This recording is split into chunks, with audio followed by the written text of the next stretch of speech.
Well, today we're welcoming co-founder and director of growth and delivery at Louder Than 10, Rachel Gertz. Rachel helps small to medium-sized digital agencies transform their digital PM operations through hands-on training and consulting. Her mission at Louder Than 10 is to propel tech workers through an uncertain future by training digital companies how to give power to the people leading their projects. Rachel is fascinating. This is a great conversation. It went in a direction I did not expect. We are talking about project management. And I think for a lot of people, project management, they think of it as a very dry subject, maybe something they don't want to do or know about or get involved with, right? Because it's a lot of detail. It's hard work. Project management is keeping all these balls in the air. But in speaking with Rachel, she just brought this whole human element to it, um, and psychological insight to the process of project management that is incredible and enriching. So, yeah, what a great conversation. Yeah, I loved it. I mean, I've been familiar with her work, and so like I've been familiar. We've been the benefit of it, and we have materials of hers that we continue to use. I guess of the whole Louder Than 10 team, and so that's one piece I've really enjoyed is they do a really good balance of just some practical things, some real like take this home or take this to work and use this sheet, and like you can follow that, at the same time of just saying, but no, it's bigger than this, what you're dealing with are people who bring things, to the table, both good and bad, and the job still exists with those good and bad things. And so like to that whole, as you're kind of talking about, is it's far bigger than pushing buttons, coming up with dashboard and analytics. It is a successful project management is, and so yeah, I loved it. We get into the psychology things a bit, with my background and hers, and then so it definitely is. And you have experience in that stuff too, so you have an interest in that area. So I think that's why the three of us, we had a lot of fun. Yeah, I never would have expected that attachment theory would come up in a conversation around project management, but there it is, and it's good. Welcome to the show, Rachel. We're really glad you're here. The first thing is, what have you been up to? So for people that are listening, who don't know you, um, you work at Louder Than 10, but you know a lot more of the details of what you do at Louder Than 10. Would you mind sharing a bit about what you've been doing at Louder Than 10? Yeah, for sure. So I know we've worked together historically, and like Louder Than 10 is here to support project managers and their delivery teams in better project management operations. So basically, just run those projects smoother, understand how to speak business, and then you can actually work with your clients and your teams and your leadership in a way that lets you go home early, maybe even take Fridays off. So that's our mission, and especially given the turbulent economic and tech, just the tech environment and economic situation right now. Like it's really important to us that like tech workers feel supported, that feel that they have gainful employment, and that they're working inside of organizations that understand how they benefit. So I think that's what I'd say. And Rachel, you co-founded Louder Than 10, is that right? Yeah, that's right. Yeah. So I guess it's been, I want to say like 15 years ago, whatever 2009 is. Yeah. So back then we were a design and dev studio, and we did a lot of project management with like other agencies and also supporting like subcontracting, things like that. And we just kept finding that, project management was something that a lot of people were like, I don't know, just do it, I guess. And nobody really knew what the art and science of it was. And it was just at that time around 2014, I think, when we really started noticing like there was almost like a movement happening in terms of, oh, digital project management is a thing. It's separate from like, if you're in a construction business or you're in mining and forestry, it doesn't run the same way. The tools are different. The processes are different. The people are different. And you have to be a lot more lean, and you have to be pretty creative about those processes. So that's when we started seeing an opportunity, because a lot of the folks we worked with were just they were like, how does this stuff work? It's really difficult, and I don't feel like I have a supportive community around me to help me navigate it. And that's where we got our start.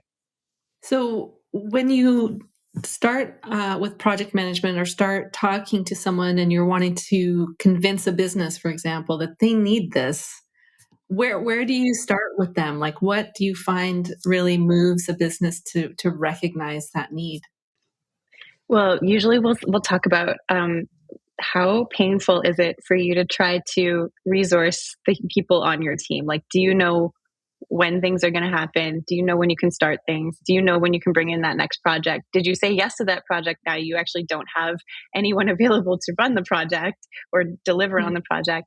And I think usually folks come to us thinking, can you solve that like with a tool? Can you just get us a tool that will fix that problem? And it's like, that's not a tool issue. A tool issue can give you visibility, but it can't fix the actual problem, right? It's like a hammer. Mhm.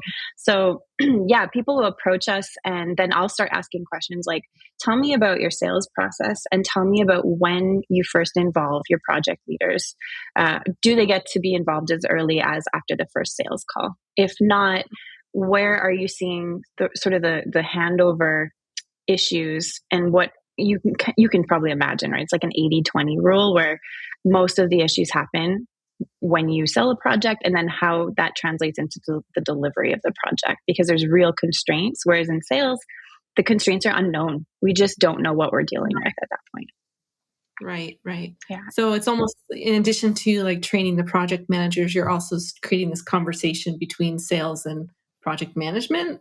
Is that Yeah, that's fair? huge. Yeah, absolutely. And I don't know that everybody is familiar with that major breakdown. They often think that it ends up being like a breakdown around um, just like client relationships. Like, how does a PM have hard conversations? And that's totally true. It's a very valid concern. Yeah.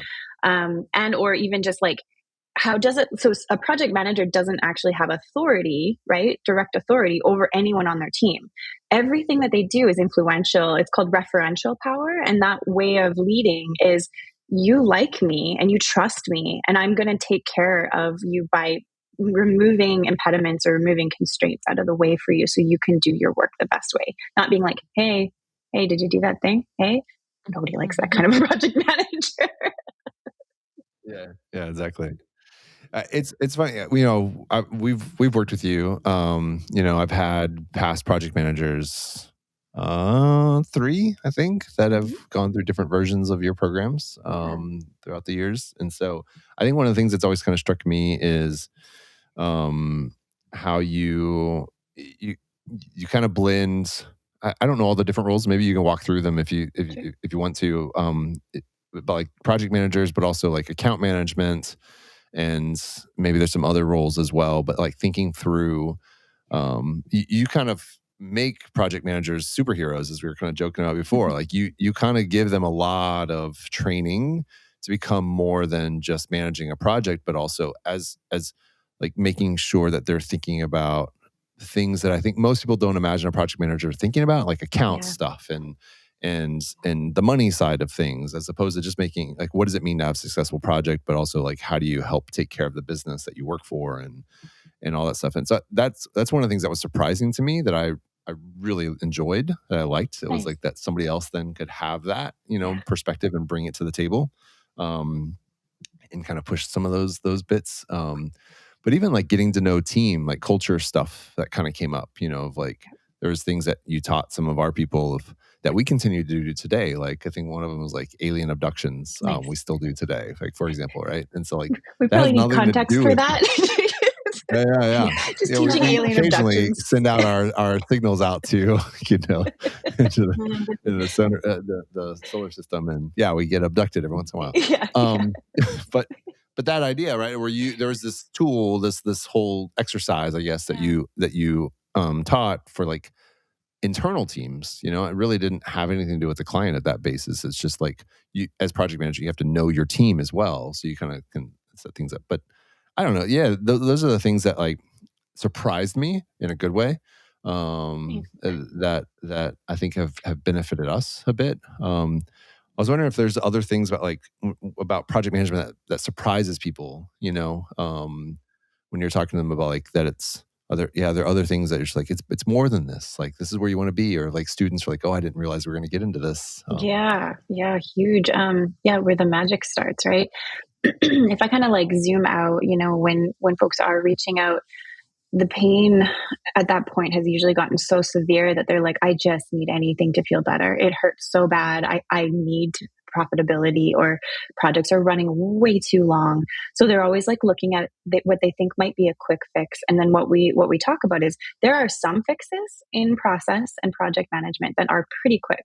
You can take like your agreement, your contract. You can make some pretty simple changes to it in the language and the way that you deliver that information around the agreement. And that can make, like, within a week or two, if you have a new project come in, that can make a significant difference to your revenue and your margins. But the process of project management ops change, it does take time, right? Ops change, if you look at it on average, it can take anywhere from 6 to 12 months for implementation. So I think one of the things that we talk about is we're talking about a mindset shift here. We're looking at it as project management isn't just a function of the business. It's the super glue. It's the core discipline that interfaces with every other discipline, right? In the company, it's financial literacy. It's understanding how a company makes and loses money. And when your project managers have access to that information and they know the power they have to make changes, so say it's all the way down to like delivery margins on a project, then they have the autonomy, that's what you want, right? You want them to feel like, I know I have this much power and I know I have these levers and dials and I can pull this one to turn that one. And that's what's going to make the change on the project. You want these independent, autonomous folks that are either titles like coordinators, project managers, producers, account managers. Kind of mirrors that more on the client side, but I can talk a little bit about roles in a minute. And also sometimes strategists get lumped in there because they take on a bunch of work that's project management related. Not to mention, you still have your folks in leadership. So whether you're director of projects, director of client services, even director of ops, all of that hooks in together, right? And it comes back to, it's speaking the language of getting things done together. And that comes in both a scientific and also an artistic format. And I think marrying those two is so vital. And that's what like we do. And I think that's what surprises people, is just how much of this is how to have a better conversation, how to communicate effectively, how to build trust, also how to look and see in thin air where risk shows up on a project, or not just a project, but in a conversation. Oh, they said that there was going to be a new VP. Oh, that's interesting. That's new information. That person's going to add new opinions. That's going to have an impact on this project direction if we don't catch it in time, right? Stuff like that. Yeah, there's a lot of good stuff in there. You mentioned account managers. One of the ones that I'm kind of interested. So like even for us, I'm just going to bring like what we have a little bit to the table too.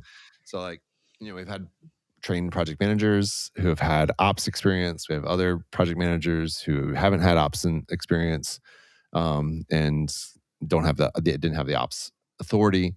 But even now, we don't have a project manager role. After all the things we've kind of learned, in our space of the way we operate now, we don't have that official title. So what we have now are account managers, and I'm an account manager, and then we have another account manager, and we take on the project manager hat with that.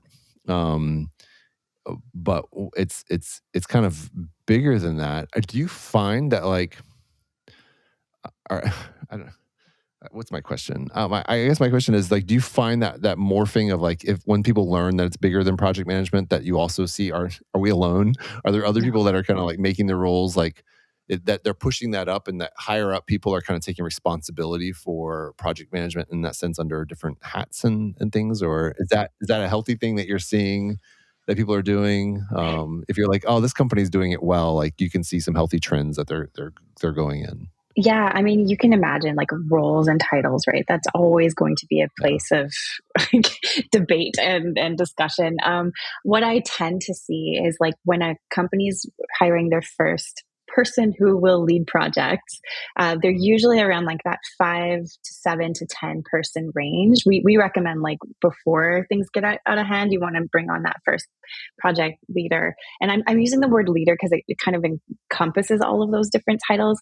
But, they may be like, okay, we need a project manager. And at that point, usually the person that is like bringing in the work, the sales work, they're kind of wearing the account management or client success manager title or hat, I should say. And so the counterbalance is they want to hire this person to kind of like take over to manage just the function of getting that delivery process complete. Like that's usually what happens. And then I also noticed too that when it's like certain types of digital agencies, so it might be like a lot of it is like marketing agencies will use more on the account manager side and less on the project manager side for titles, but they expect that their account managers will actually perform all or most of the duties of a project manager. It's often that if they're not given sort of the training, like there's this sort of like, I guess, I don't want to call it stereotype because I think there's more to it than that. But the idea that like account managers are big picture, client focused, revenue, money, ongoing relationship, whereas project managers are like details, milestones, down to the minute, utilization. Yeah. I think there's a balance that has to be struck there, and I do think that project managers can make great account managers if they're able to zoom out, if they have the ability. So you can be like, do they think about the future? Well, they should, right? Because project management, you need to think about the future. But can they think about it and abstract it in a way that's like, what are some future needs that I could talk about, even though we're not there yet? Right? If they can do that, then you have a chance of making this person a really incredible account person as well. On the other side, accounts folks that do have an eye for detail, they might be well trained as project managers too. But if they're kind of like, they do a lot of the sweeping hand gestures, like, yeah, like this, then it might not behoove them to try to like tackle that role too, because there is a complementary balance. What I notice, and feel free to jump in if you're like. Hold on. Okay, what? Are you being literal with the hand gesture thing? Are you like, because I have a feeling you're referring to something. Is that for real? Hand waviness? Yeah. Verbal hand waviness to me can be an indicator. Like some folks really do actually have word find challenges, and that's a different thing, right? Where you're like, I can't think of the word. But I think when it comes down to a whatever mentality, like if you notice folks using like, I don't know, I can't be specific, I'm not sure, like whatever, that might be a good indicator that they're not interested in the details. It's almost like annoying or overwhelming or frustrating to them. And to train someone, it's like divergent versus convergent thinking, right? Like you kind of want someone to be able to zoom out for sales and then zoom back in for project management. I think the ability to do both, it's rare to see folks that can do both, but we train ours, like the folks that come in, we try to train them up so that they have both of those sets of skills. And most of them do quite well when they understand why and how those skills apply. Did that answer your question? So you say, yeah. Do you find it's trainable? So if you're interviewing somebody, right? Or you find that like, I've hired a person and they do the, whatever, right? and they're your project manager. What they should do is get them in louder than 10 because you can train them. It's not like a stuck deal, right? Yeah, they have to be interested in it. They have to want it. If they don't want it, you're not going to force them. I think where I've run into situations in the past occasionally is someone will be like, I've just hired this project manager, but they're not doing X, Y, and Z. And maybe those 3 things are like the core project management skills they need to have, but they're not interested in it. And they're simply just like overwhelmed. If they don't have initiative or curiosity or the ability to tolerate risk and discomfort, you're not going to see the kind of gains that you're looking for. You're going to see them get blocked and stuck, which then requires coaching because that's not actually a job performance issue. That's like limiting beliefs. That's what's going on in here. And we can coach, but that's like a separate service. Yeah. So that's an interesting thing. I was wondering if we could back up just a little bit and Yeah. define project management a little bit Oh yeah. more. I was fascinated when you said at the core, well, it's like this glue in a Yeah. Super business. glue. And at the core of it is really these conversations. I've heard this phrase before, conversations for action. Mm-hmm. That's a phrase I became familiar with through the philosopher's work, Fernando Flores. I don't know if you know his work at all, but and that kind of, as I understand it, that came out of when we all started to use computers initially, and those computers needed to talk to each other. There were these philosophical underpinnings to how that all emerged, right? Mm-hmm. Is that part of what informs project management? So I guess there's two questions: like, how do you Yeah. define project management, and then this conversational aspect, is that something that's unique to Louder Than 10, or was that kind of already there in the environment? Yeah, I think so. Like that's when I'm talking about like the art and science of project management. I think yeah, it kind of speaking to that similar idea as you work as this intangible thing when we're like putting effort into something that we hope will create a deliverable that may also be intangible, right? It's like invisible things creating invisible things and then trying to make them visible and then trying to quantify and qualify all of this. It's like quite it can be quite mind bending, right? So I think it's like meaning making out of invisible action for like invisible outcomes, and it's creating cohesion in that super glue, so it dries clear kind of thing, right?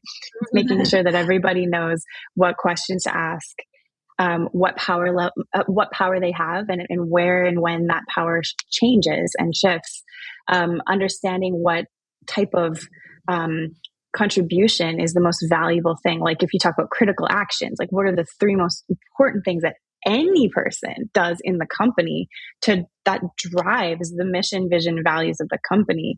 Probably something that relates to like keep on growing it in a sustainable way, keep on making sure that things are done in a way that actually works for everybody and is cohesive. Let's reduce risk where we can to make sure people are feeling safe, happy, great, healthy contributions and being able to actually have a livelihood that works for everybody. So yeah, it's part of it is part of the conversation. And I think what if you like looked at any other project management training company, I feel like they do an excellent job of the nuts and bolts and the foundational principles of what it is to work together and get that work done. I love that we tackle a lot of that invisible space, the spaces that are the discomfort that most people don't know how to put words to. We can Mhm. create working sessions that actually, elevate that discomfort in a way. It's like, what is this thing that we don't know how to talk about? Because that is actually something that is in some way quantifiable or qualifiable in some way. And it is like things where people just feel uncomfortable asking questions, or they don't know, like, should I know this? Or if I did know this, how would that change how I show up?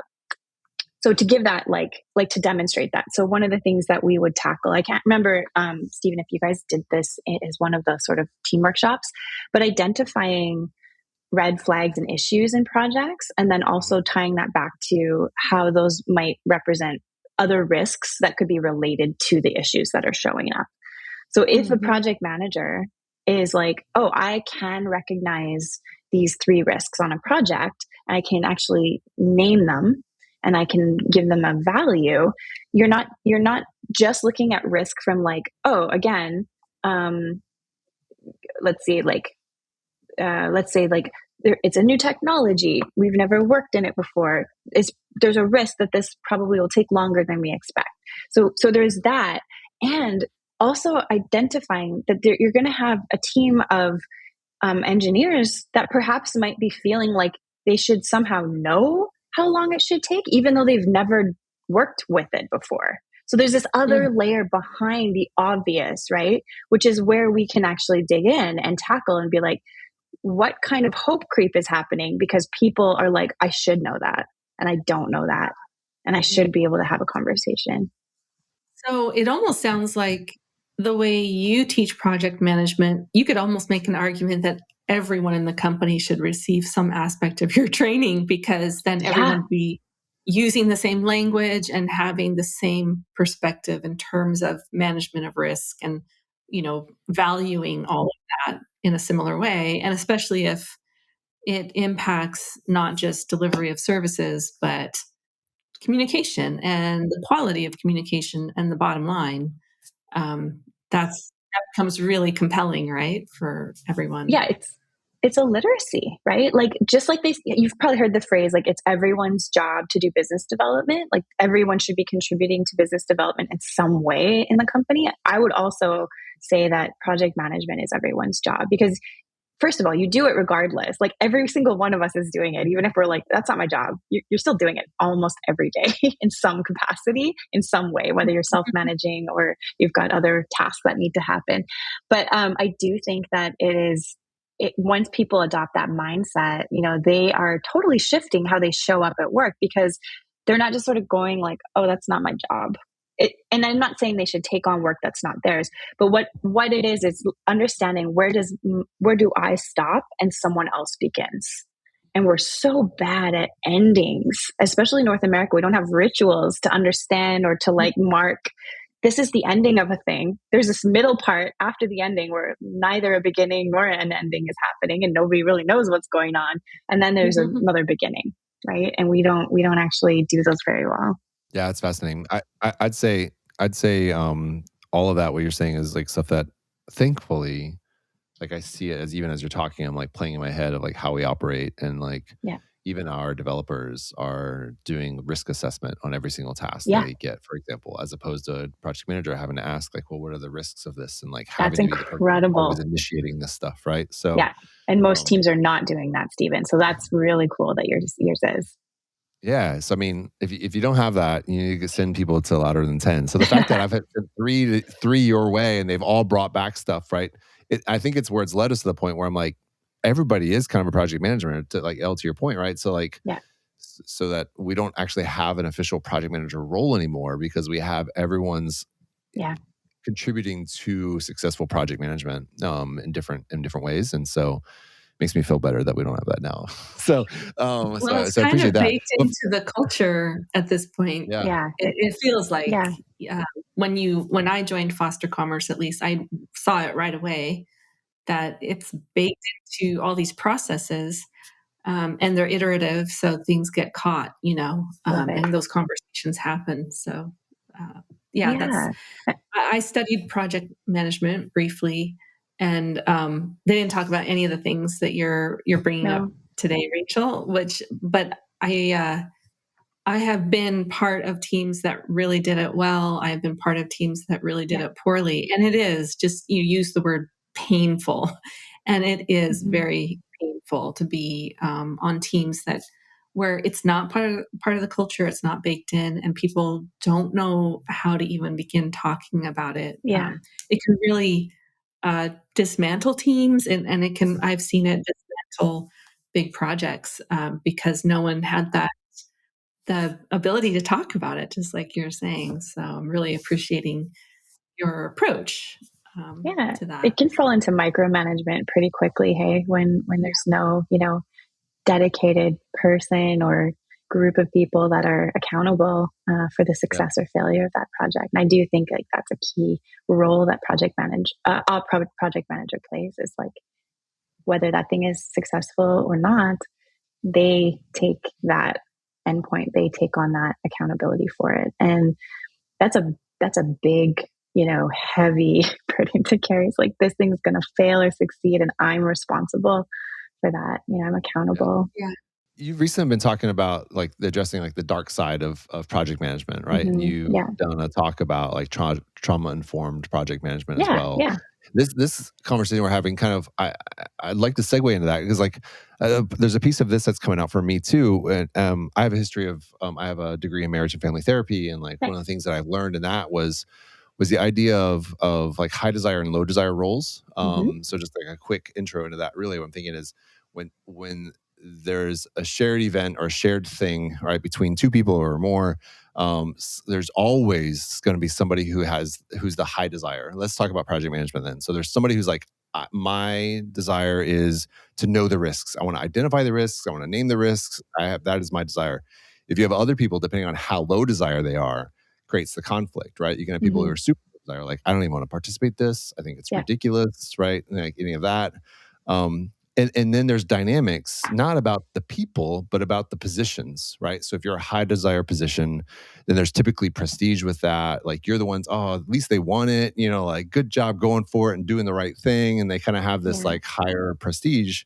And then the lower desire person can also feel shame of like, and like, oh, I don't, that why don't I want to, what's wrong with me, that. But then they play into each other, right? And they point out the other person of like, get off my back, to like, why aren't you interested in this, right? There's a whole dynamic. And you can name everything. You can look at any relationship and see it anywhere, from as simple as, going to the movies and picking, or to stay in at night, type of thing. Totally. Right. So it's in all relationships, and it impacts work too. And so, I don't know, it just makes me realize, like, in all relationships, there's the danger of introducing hurt, in any of that. So like, yeah, I'm curious, like, what are you talking about when you're talking about like trauma-informed project management? Like, what are you seeing? How do people identify it? What do they do with it? I mean, just give us your full course here, 5 minutes. Yeah. I'd love to answer that question. I actually was curious if also with the low desire, the person with the low desire, is it always the case that the person with the low desire is the person who, quote, wins? Because avoidance is like, you're not going to push someone to do a thing if they're like, I'm not going to do it. So would you say like energy levels, like if you like, because you can translate that at the organizational level too, right? So if you have a company that's like, I don't get project management, I don't see the value in it, and I hate to say this, but I do notice that there can be like a sentiment around that's like almost like, ooh, gross. Project management is like so process heavy, and it's like it kills creativity, and it like it's over engineering all of our process. Like it almost becomes this like burden instead of something that actually just, if it's functioning well, it's invisible. It does what it needs to do. So I'm curious, like, just from what you said and that carryover, do you notice ways that low desire can be converted into high desire? Is that something that is require like a lot of emotional work? I think it's $1 million question for life. How to get, it's why people write the books, How to Get What You Want. Right. So, Men are from Mars, women are from Venus. I think for me, the thing I try to keep in mind is, one, don't play the role as much as, like, try not to play into the role, because you just dig in. And so if you want the other person to come towards you a bit more, you can't dig in. Like, you can't play those roles, right? Because you're just forcing them to dig in a way that maybe they don't even know and identify. So a part of it is you have to keep the communication open. The thing I think about, and I wish I had the quote down, we can try to find it later, but it's from an author, a former psychologist. Like, he's passed away, but his name was Edwin Friedman. And he has a quote about basically like, in order to get people to like come together, essentially, it's not about how eloquent your words are. It's not about the syntax of your sentences. It's not about that. You basically just have to have people coming towards you emotionally. Right. So as long as people are facing you emotionally, they're receptive to hearing from you. Otherwise, if they're turned away from you emotionally, your words are just chasing them. Right. And that will never work.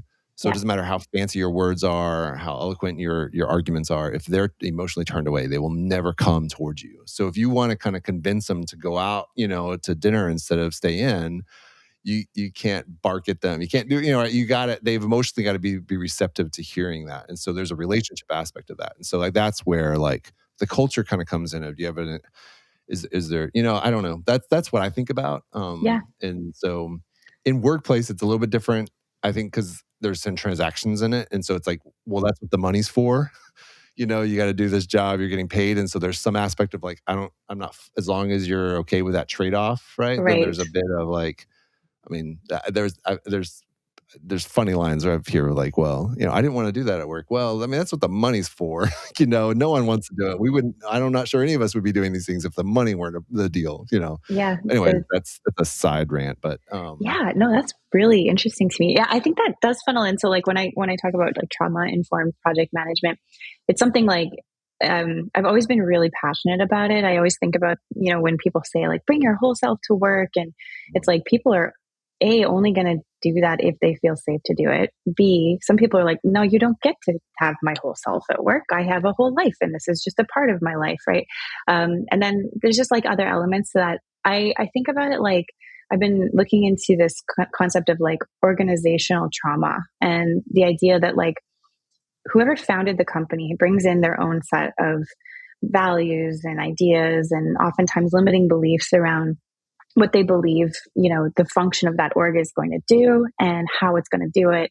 And even like, so as you add and grow, that becomes enmeshed in the systems that you actually run. So for example, if you were an owner that really didn't understand project management or didn't value project management, even if you replaced every single person in the organization, including that original founder, because the system dynamics have been set up with that sort of viewpoint, it's almost impossible to change the nature of that. And I think that's why you see a lot of big companies, like when there's mergers and acquisitions, one will get swallowed up and it'll just go away because it's really difficult to just like, oh, be like us though. Like, let's change and make everything better. The system wants to return to its original state. That's one of the theories of systems dynamics, right? Yep. So organizational trauma is like that. And it's like, what trauma played out with that individual or the founders and the dynamic of the founders that just keeps repeating and you keep seeing it show up in your visible processes or in your relational communications. Do you folks notice anything like that? Well, when you were talking about that, and earlier even, I was thinking about how if a person on the team gets trained to do project management, and it's they love it, they want to do it, they're motivated, but if the higher ups or the leadership isn't bought in, or if the culture is such at the top that that's not really valued, it won't work. I mean, so that's what I started to think about as I listened. And that can be a really traumatizing place for the person who is motivated to do the project management and maybe even was asked to do project management.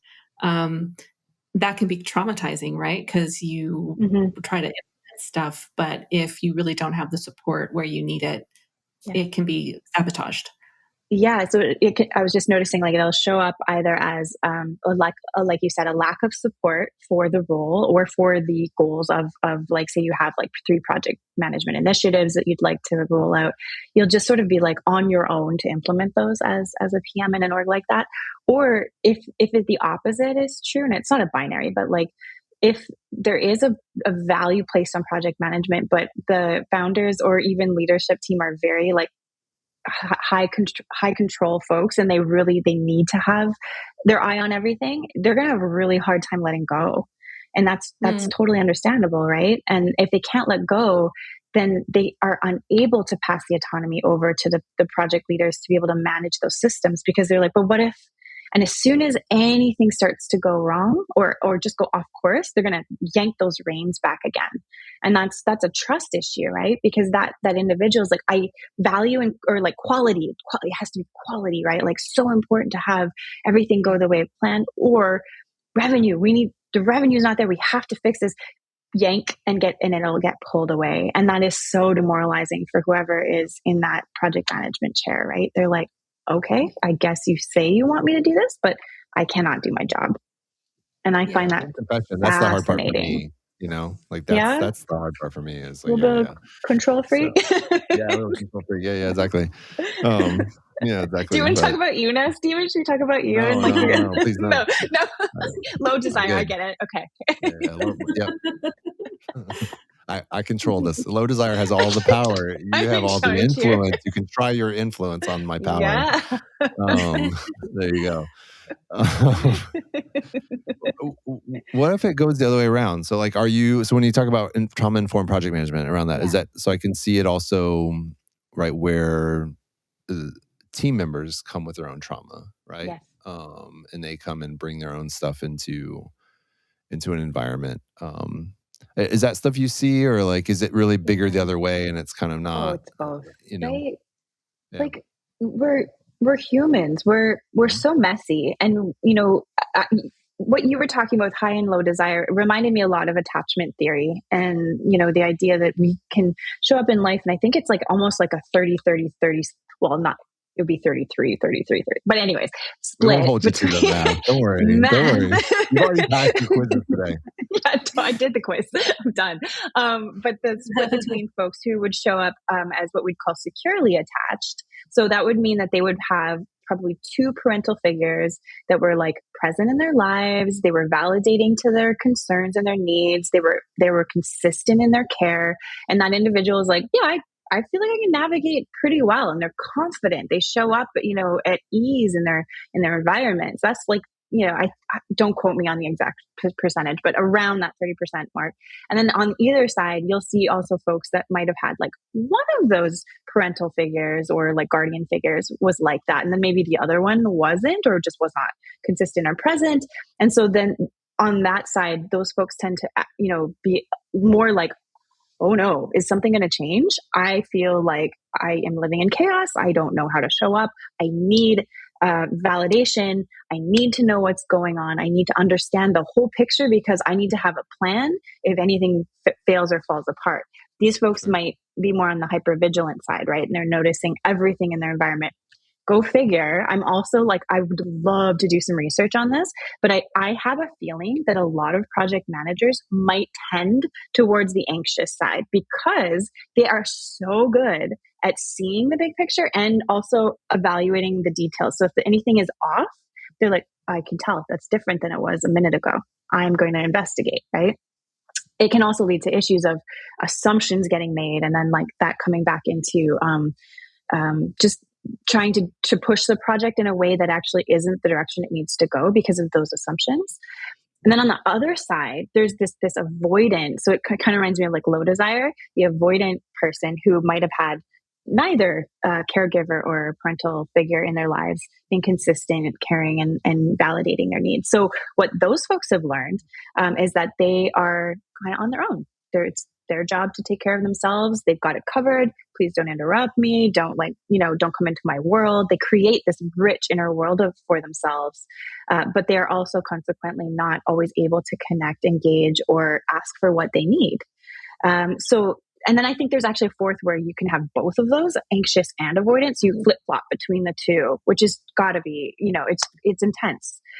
Yeah. My whole thing is like, so we won't explicitly cover this in the material, but we bake it into all of the lessons that we teach because, without it being like a heavy, here's a psychology degree on top of your project management training, which is unnecessary, just understanding how human dynamics work, you can see that you bring your trauma to work, whether you want to or not.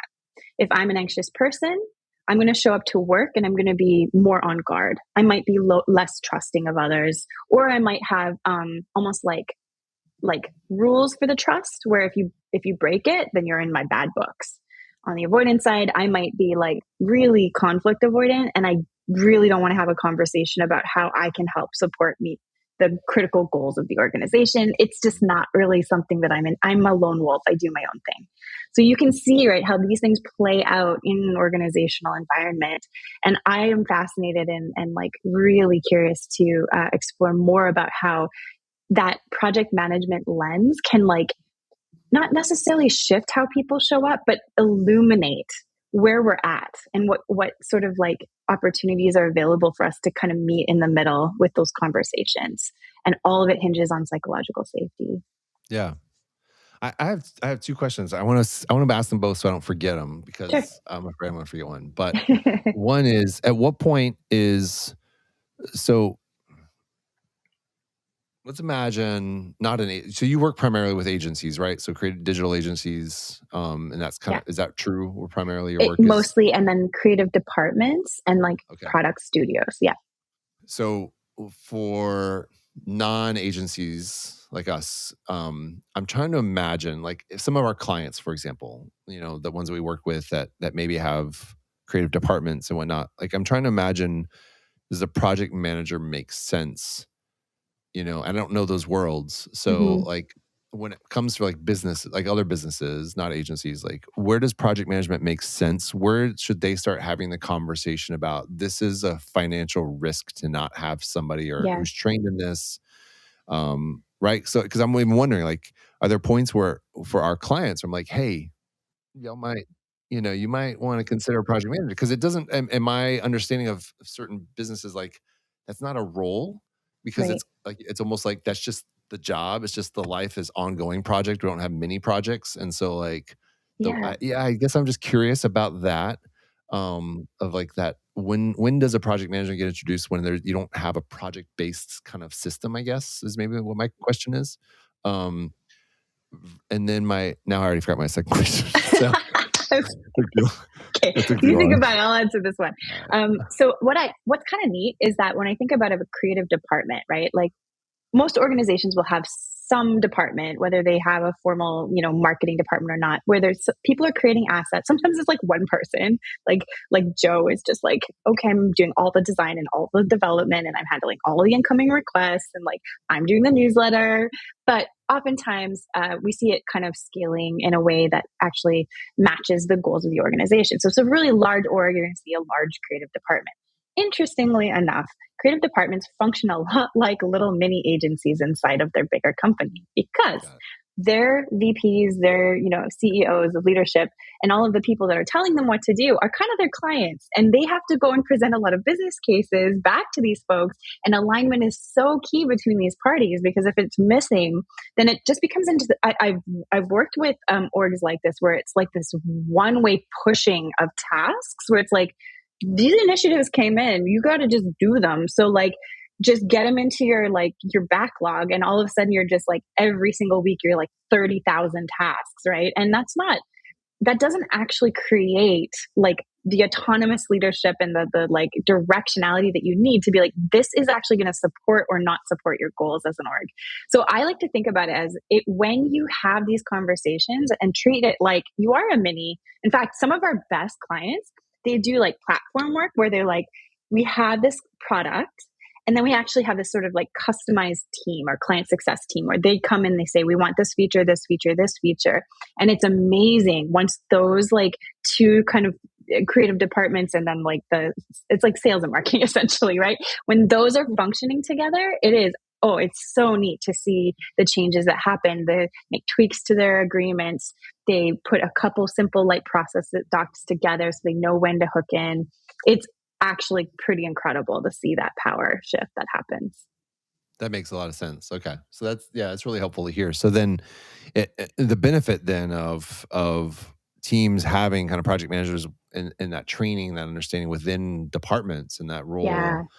is then, I imagine, is the same like that then for agencies, when they figure out, then all of a sudden you hit timelines, or you have reasonable timelines with reasonable budgets, and like all of the things, when you do it all right, it just works, and the benefit to the the stakeholders higher up is then more obvious, and stuff, right? Yeah. Just totally, you just nailed it.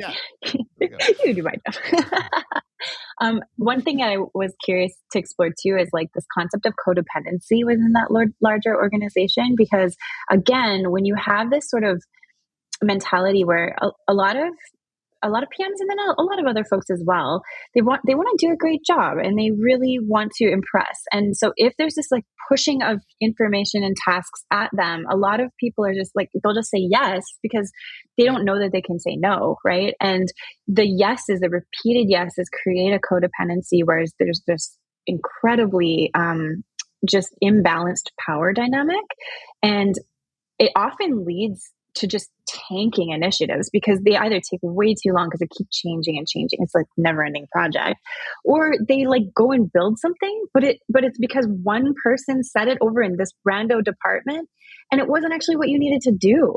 No one asked the hard questions and like actually looked at, does this make sense for us given what's happening in the climate right now? Like, so yeah, I think codependency, I think that's a larger issue. I think we could probably unpack that in like 3 podcasts, but I Yeah. think it's such a huge topic that I see a lot, especially in educational bodies. So if there's like an educational provider and then the internal team is supposed to create like assets or deliverables, like that's where I see that play out. It's kind of like the model pupil kind of approach, right? So is it common that you're taking such a psychological approach to this? And I really love it. I have a background in psychology as well. So is that common in the project management world that people do talk so much about the psychology and the interpersonal dynamics, or is that again unique to Louder Than 10? I would say it's like newer for project management related organizations to cover that. I think there's a general trend of more orgs doing it. I think you're going to see it more often when you see like change management advisory consultancies, things like that actually Mm-hmm. deal with the mindset involved in Yeah, it. So my goal is to like hook those together. So it's not just like yeah, we're just dealing with project management. We're talking about like yeah.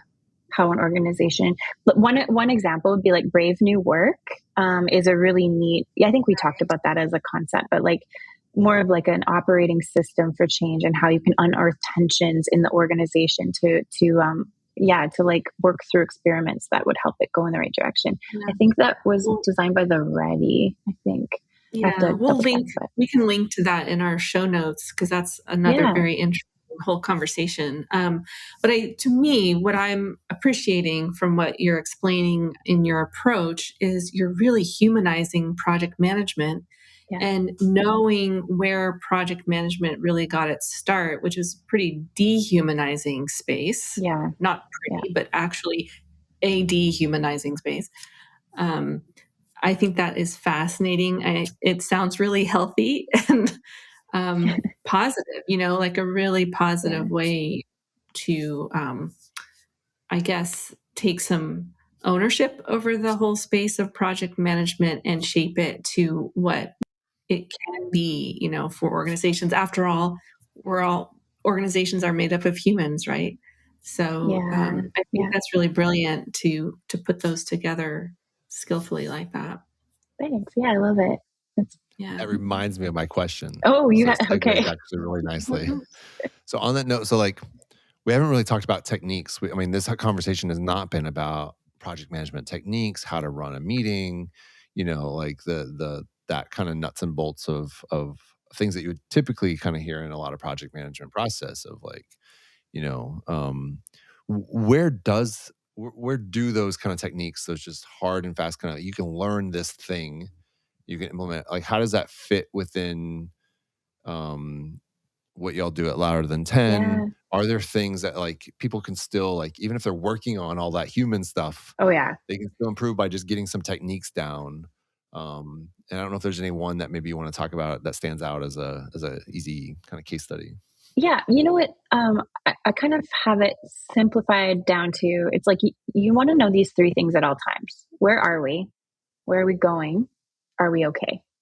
Right. And if you can answer those for anything, meetings, your revenue targets, your client list, you're going to be all right. And so our like the practical tips, of course, that's like when we do training, we'll run it exercises. We'll usually get folks to evaluate, where are you? Where do you want to be? And then like, here's what you do to get there. And then that's the practical application part. So a lot of the human stuff that I've focused on just based on our conversation is just threaded throughout. But yeah, it's absolutely like, you got to know the vehicle and like orient yourself into where the controls are in the vehicle so that you can get from A to B.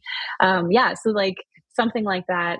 Maybe it'd be understanding project metrics, for example. A lot of PMs, they're like, yeah, it's just like time, scope, budget, right? And like, well, did you know that if you also had an eye on turnover by just looking at your team, and you know that like in average in our industry, turnover rates are 15%, which is higher than average. It's usually 10%. Then you also have an idea that if rates are 15 to 20%, then you are losing money because every new person that you need to bring on, it's going to be 250 to 400% of their salary to replace them. So if you know turnover rates, and that's something you can report on very simply, then you also have an idea of like, what are your levers and dials that you could report back and say, hey, I'm nervous that this this team is not happy. I think we could do these 3 things and it would make a massive difference. You could lower turnover as a project manager, even though that's not your direct responsibility. It would have a massive impact on efficiency and savings for the company. So things like that, we could teach them what are those levers and dials, and then what are the conversations you'd have to have in order for you to bring that up, make sure you're actually vetted your assumptions. And then what would that look like carrying that out as an initiative, right? So the practicality of that is definitely key. So what's next for you, Rachel? This is such an interesting conversation, but what do you see or what are you really excited about around the corner in your world? Yeah. So we didn't get a chance to talk about this a lot. We recently converted into a worker-owned cooperative. So that means that any person that wants to work at Louder Than 10 can also then apply to become a member, which gives them a vote and it gives them access to surplus and equity. And so basically they get to decide what happens to them at work, which is something that we feel very strongly about in terms of like power dynamics and how capital is shared and harnessed. So that process is just coming to the final stages. We've got like our final buyout happening over the next week or 2, which is fantastic. We're excited about that. And really all that we're going to be doing for the next leg of Louder Than 10 is looking at like the power of the community as its own, like what can it look like if it's going to grow and foster its own, like what courses do folks want to take? What material might they have that they want to share and generate with other people? I think there's a lot regarding AI that we're digging into. We have some really neat ideas around where we should go with training for that, and just in terms of automation and like the things that everyone's panicking about, right? And generally how to support organizations that are growing and scaling. I know everyone's kind of coming out of this really rough blip with inflation and like the post-COVID fallout. So everyone's like super busy with projects, but there's still a lot of cash flow issues for a lot of clients out there. And it's going to take another 3 to 6 months probably for them to finally get those those accounts built back up again, at which point they're going to be like, optimizing operations. So the whole thing will be coming back to like, what are ways, again, for us, we're looking at just some ways that we can like support folks with not just training and the advisory stuff that we do, but like if they do need a PM or if they do need like fractional support, like creating more of a cohesive network for them so they have access to all of those things and can come to us. Nice. And then we can make those referrals and or provide that support. Wow, nice. So that's exciting. Yeah. Really, really big year. Yeah, absolutely. Well, congratulations on all the things you've done. You've had lots of successes. I know it was a pivotal success for y'all to become a cooperative. In that sense, I've kind of seen that y'all have been working towards that. So congrats on getting there. Thank you. So we're super excited. We're going to keep ringing that project management as a whole kind of culture process bell with you. So glad we have kindred spirits on that, and thank you for training us and moving us in that direction. Always. And so anybody else, if you hit one of these pain points, you should definitely have a conversation with the folks at Louder Than 10. And thanks, Steven. Yeah, and ask Steven, like, what is it like to transform the culture of project management in the organization? Like, that's a whole thing that I love learning about from your side. That's beautiful. Yeah, it's been fun. Yeah. Well, till next time, thanks for joining us. Yeah, thanks so much for having me. It was great to see you guys. Bye.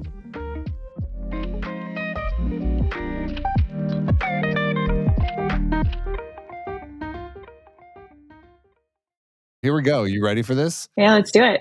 This one we're going to say is called, I don't really have a fun name for it. So let's just stick to the original title. It's called Would You Rather? Okay. All right. So you ready? Yeah, I'm so ready. I got to raise the stakes a little bit though, so that you're not just doing yes or no. Okay. You are going to be playing for somebody. So if you win, which winning is very subjective also. Yes.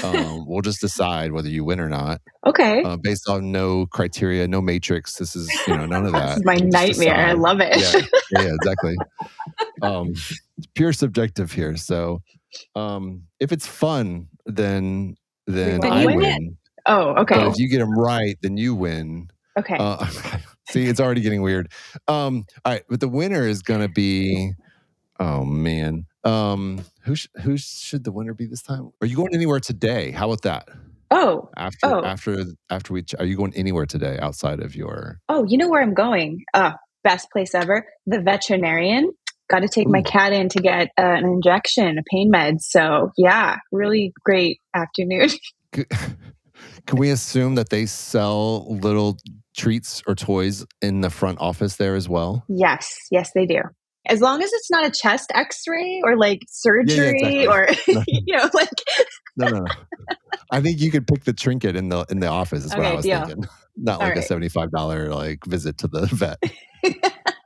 Nice. You can keep some cap on it. Yeah. I did. We did the Starbucks thing, and the people behind me, that was part of the deal, ended up being a group order, and we hadn't set that. that was okay. Would you rather deal with a never-ending project that changes scope every week, or a high-pressure, high-stakes project? Let's say that you have, I don't know, you get 1 week to finish it. Which sounds unreasonable based on all the things that you know about that project. Which sounds unreasonable. So like littered with red flags, and you have 1 week. Yeah. So the chances of it turning into one of those never-ending projects is pretty high, is what you're saying. Fixed scope won't change. I'll give you that. Yeah. But it's like you're not going out that week. I'm going to go ahead and say option 2, high pressure, because I know what I would need to say and do in order to keep it on the rails. A never-ending project, that's like life. Like life is a never-ending project. And I like life. But in terms of like managing it and just being like, oh, that's a program. That's not a project. So yeah, number 2. I like that.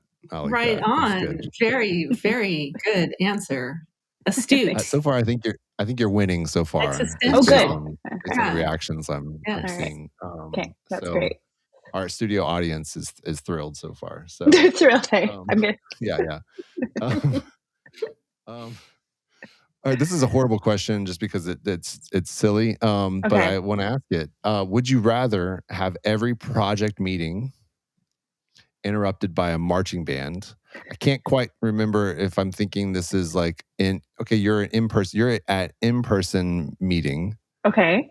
And a marching band has to walk through every single time y'all have it. Okay. Or I'm going to nix this question. This is actually a really bad question. I want to hear it now. Yeah, I do too. But now it's one, all right. But now it's one I've set it up and it's like, blah. All right. Or have every project deadline land on a national holiday. It's kind of a dud. Well, I mean, I would just coordinate those launches a few days earlier, so they did it. You're like, so you're just setting me up to win, is what you're doing. Yeah, I am. I'm making this too easy.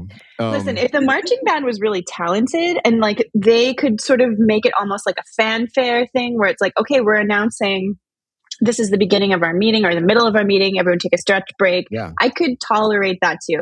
I like big brass. That's my vibe. So, maybe I like big brass. I cannot lie. There you go. Right. And you bring them into the game. You bring them into the meeting and you be like, that's for y'all. Yeah. It's just a part of the expectation, right? You set the expectation. Yeah. Everybody will be at that meeting. Yeah. Maybe everyone joins the band. I don't know. Ooh. Pull out the ukulele with a little bit of tuba. Mm-hmm. Yeah. Ukulele and tuba is a thing I have not heard together. Have you? No. I'm going to look it up now. Let's do that. That sounds fun. Yeah. Yeah. Okay. All right. Is this worth doing one more, not knowing if this next one's going to be good or not? I mean, I know now what I'm in for, so like hit me. Like I'm ready for it. All right. Okay. Would you rather have a team of project managers who are just all overly superstitious? Okay. Or a team of project managers who all think that they are superheroes? Oh. Okay, well My first answer was like, I think PMs are superheroes. This is where I hesitate. I'm like, yeah, I know you well enough. But it would be pretty hilarious if every single one was like, oh no, we can't launch on that Friday the 13th. Like or there's too many, I don't know. I'm trying to think of like virtual superstitions. And a lot of them are like, in-person stuff or whatever. So like, would be more fun? Superstition would be more fun, I think, just because you would have to be like, that'd be like a risk category you'd have to navigate. And you'd be like, okay, so like, what are the chances that if a black cat crosses your path on the way to work this morning that you're going to be able to launch by tomorrow? And you could just, add that in as like a, impact effort level. Like, it could work. Yeah. You show up to the meeting and that project manager's like, I'm sorry, I walked under a ladder. We cannot take on this project. It's just broke a mirror yesterday, 7 years bad, like cannot run this thing. Like, well, we should have a chat probably. Pull me off. Let's put that superhero project manager on this one. Totally. That's great. I love how zany these are. It's really stupid. They're really, really fun. That's what I'm going for. Yeah. So I'd say you're a winner. Really? Definitely. You win. Oh, thank you. I think you deserve it. Okay, that's really nice to hear. I needed a win today, so thank you for that. You got to win. And then you're going to pay it forward. You're going to have somebody else be a winner today too. Well, thanks for having fun with us.